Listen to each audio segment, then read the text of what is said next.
For weeks, the U.S. public followed the biggest offensive of the Afghanistan War against what it was told was a city of 80,000 people, as well as the logistical hub of the Taliban.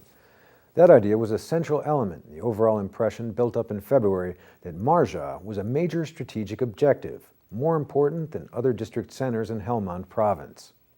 But as Inter-Press Service's Gareth points out, the picture of Marja presented by military officials and major news media was one of dramatic misinformation, apparently aimed at hyping the offensive as a historic turning point in the conflict.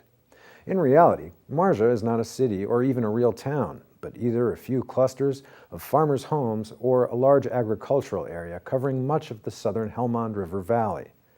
An official of the International Security Assistance Force, who asked not to be identified, told IPS, quote, "It's not urban at all. It's a rural community. It's a collection of village farms with typical family compounds."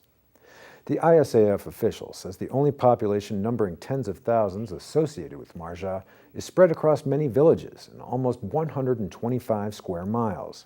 He says Marja has never even been incorporated. Operation Mushtarak has received the most intense publicity given any battle since the beginning of the war, evoking images of house-to-house combat in a concentrated urban setting.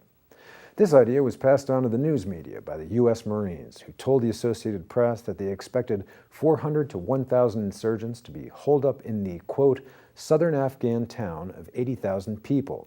Marja is the biggest town under Taliban control, the linchpin of the militants' logistical and opium smuggling network.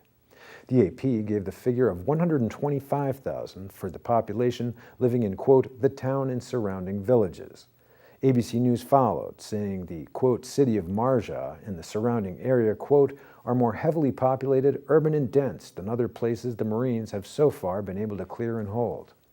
The Washington Post later reported that the decision to launch the offensive against Marja was intended largely to impress U.S. public opinion with the effectiveness of the U.S. military in Afghanistan by showing that it could achieve a, quote, large and loud victory.